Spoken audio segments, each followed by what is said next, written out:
now Toronto is on the outside looking in for the play-in setup. Their hopes are fading just based on the math.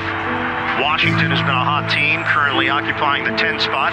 33 different starting lineups. Wow. Leo, that is a franchise record that Nick Nurse has had to deal with here in what has been just an incredible season unlike any other before. As their playoff streak of 7 straight years was broken. Raptors had 5 consecutive years of winning 50 or more games. I think the important thing for fans to know, the fun's not over. I mean, this has been a crazy season in so many ways. You look at the core, you look at the young guys, and I'm already excited about next season. Hopefully it's Scotiabank Arena. Yes, hopefully here.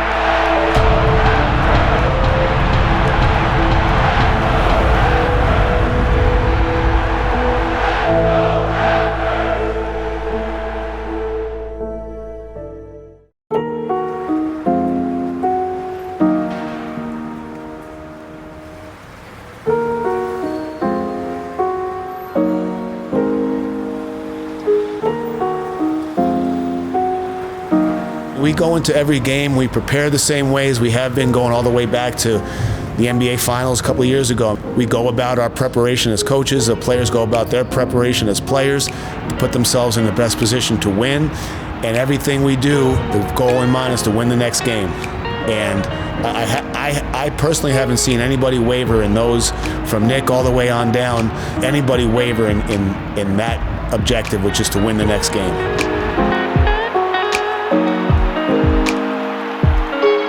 Garland into the paint. He lost the ball. So there's the defense again. Raptors with it. The other way comes Lowry to Van Vliet, driving into the paint. Scoops it up with the left hand in traffic. Kissed it off glass, got it to go. Kyle holding the ball, calling out the play. Under 10 on the shot clock. Comes around a screen set by Birch. Throws it back to Birch. Down Main Street, lays it in. Flynn.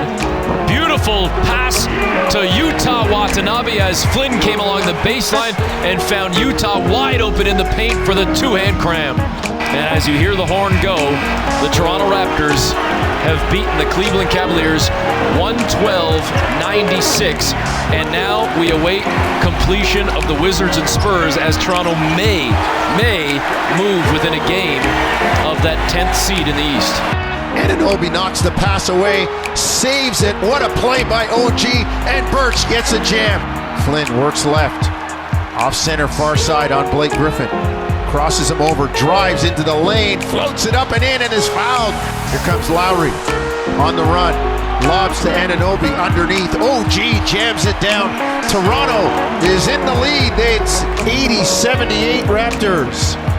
This year, we need to be about 10 to 12 points better than we are most nights on the road and at home, because our home games are road games. And we just haven't been that good. You know, we've been right under there. And so that's a big margin that we've got to try to close the gap on. But guys are fighting their butts off. They're coming in, working hard every day. And, you know, it just hasn't resulted in as many wins as we'd like to see.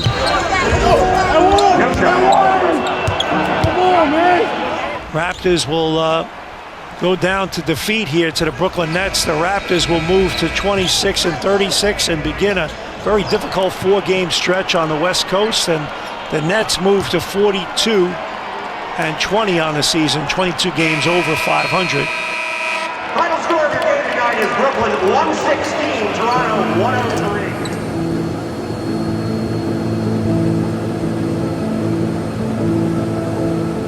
How do you think the team feels going into this road trip? I mean, that's pretty daunting foursome coming up.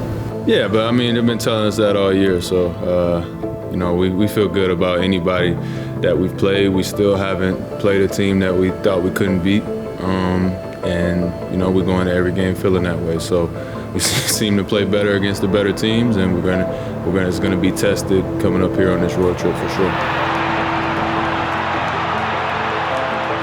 Raptors with this unit have yet to score here in the fourth.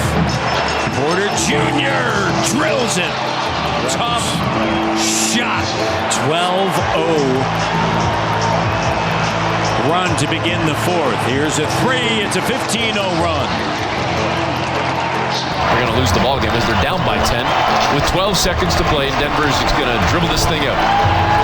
121-111, the Raptors lose. You got a full minute, OG. You got a full minute. I know.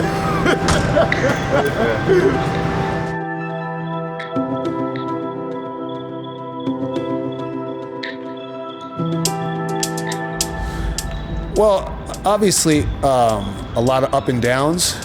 Some moments of really good basketball. If you look back, and we had some moments against Milwaukee, some moments against Philadelphia, some of the best teams in the league. We've had some really, really good wins, played some really, really good basketball. I think the roadblocks in the way was just the consistency of staying healthy, staying injury-wise healthy, COVID-wise healthy, dealing with the protocols, dealing with the lack of practice time, the heavy schedule, the relocation. There was a ton of reasons why we were held back, and all of them are valid and none of them matter. I mean, our guys have fought through a lot of adversity. There's not a lot of quit in this team, and there really never has been, going all the way back to when I first got here. So they're still fighting. It's been an uphill battle, mostly with the consistency and mostly dealing with the travel schedule and the game schedule and the protocols, but they haven't lost their will to win or the desire to get better or anything along those lines. Well, I think there's a ton of potential here. I really do. You could see the growth of some of these guys, of the Malakis, of the Utahs, of the Chris Bouchers, even in a different way, Pascal and Freddie. I mean, you've seen as they develop along their developmental path, different things with their leadership, with game situations, with being primary scorers. But I think we have seen some growth with a lot of our younger guys that really makes the future here really, really promising.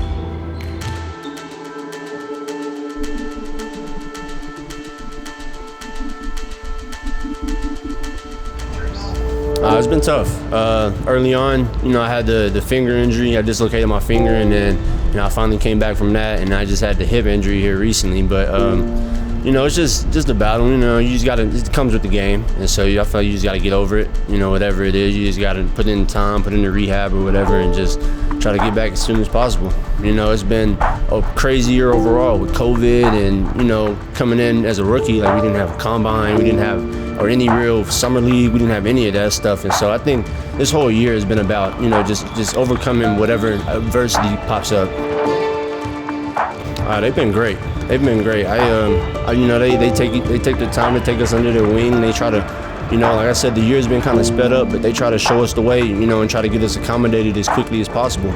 And so I think, especially starting early on in training camp, I can recall times and just bringing us to the side and, just teaching us, like extra coaches. And so they've been great for us. I'm excited to, one, get back up to Toronto and get up there and see the fans, see the arena, the city and whatnot. But, also the organization, they put in a lot of time with us, and a lot of, they're known for their development and whatnot. And so I'm just excited about the process and just to see where I can get to. Hopefully, we're praying this upcoming year, everything, it's not going to be 100% normal, but to have some sort of summer league or some sort of, training camp, a longer training camp, and just the summer to develop with the coaches and whatnot, I think that'll be great for us. There is injury news to deal with, or at least lineup news to deal with when it comes to both the Raptors and the Jazz tonight. Let's begin with Toronto's situation. After Van Vliet sat out and Kyle Lowry played 2 nights ago, it's the opposite tonight, as Fred Van Vliet will play. Kyle Lowry, Boucher, Trent Jr. not in. As for the Jazz, it's 2 pretty big names, Donovan Mitchell and Mike Conley, unavailable tonight. Here's Malachi, the 3, got it. What a start by the Raptors. Bogdanovich, bank shot doesn't go. Malachi pushing it, drives by, angles, gets right to the bucket, and a timeout. Quinn Snyder, coast to coast, Malachi Flynn. I like what Jalen Harris is doing on the floor too for the Raptors, but check this out. Harris drops down to help out, leaves his man, forces the turnover, and the Raptors off to the races. Harris, the 3, and he drills it. Harris, 6'5", he's got some size. And another player that, he benefited from the G League experience, although minimal this year as for all players across the league. Siakam, 4-point game. Fred, 3, doesn't go. And O'Neal with it. And Utah takes it 106-102. As you mentioned earlier, spirited effort this evening. Hey, you can't fault the effort at all. The Toronto Raptors came into Utah, played a tremendous game.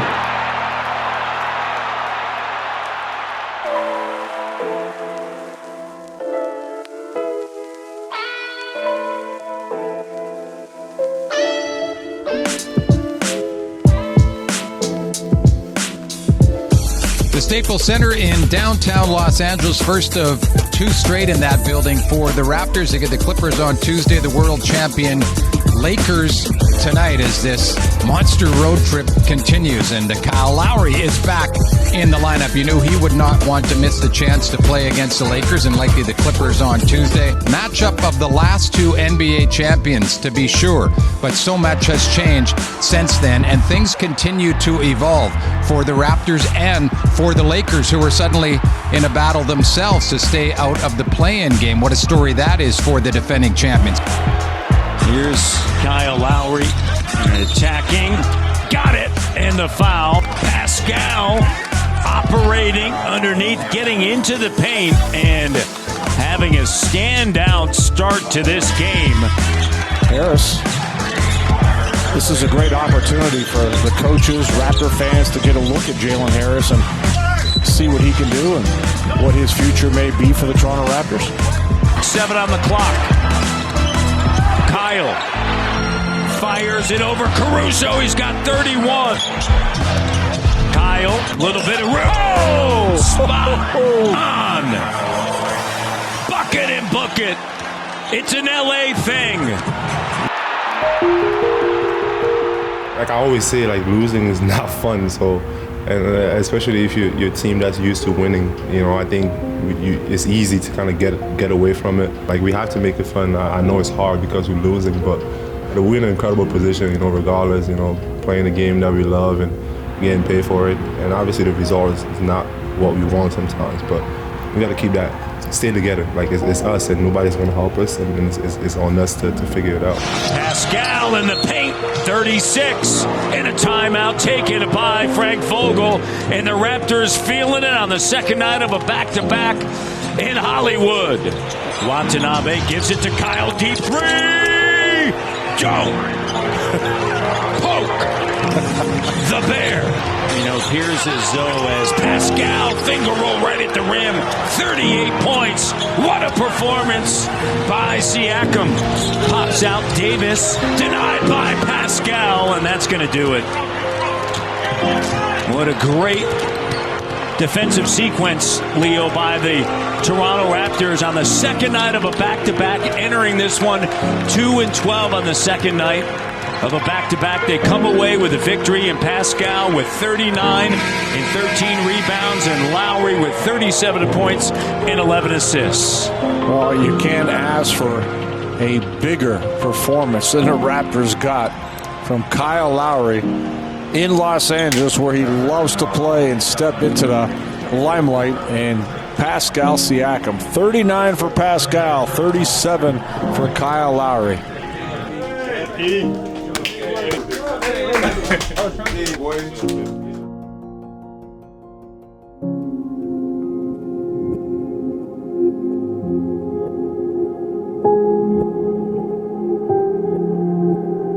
The Raptors guys are trying to play in. Play in? Yes, they're trying to play in. 7 games to go, and they're 3 behind Washington. Can the Raptors make it? I guess that's the big question right now. With 7 to go, can they make it into the play-in game? And I guess, Sam, is it worth fighting for?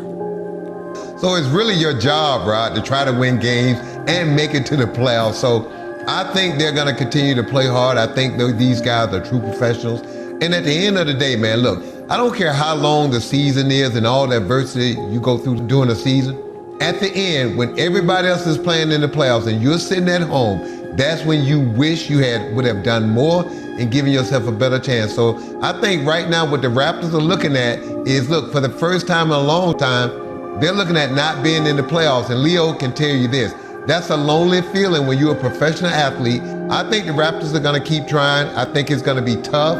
It's going to take a lot of things to happen above them. But I think they're going to keep trying because they're true professionals. And you do have to remember, just 2 years ago, they were NBA champions.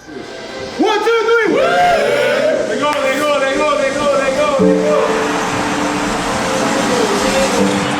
George cuts off Van Vliet. 4 on the shot clock. Van Vliet. Oh! Freddie V! Freddie double V! Here's Kawhi. Jackson, clock down. Big shot. Big shot for Reggie Jackson. That's going to do it. Clippers end their 3-game slide. Raptors go 1-3 on the trip. Hard-fought game. Quickly inbounded. 6 seconds to go. Here's Fred. Van Vliet with the 3, and it's good! Fred Van Vliet with the big 3. Here we go. 131, 129. 3.9 left. Gary Trent Jr. sends it to Pascal. Pascal pulls up, fires a 3. Doesn't go. But what a fight in the night for the Raptors as they fall 131-129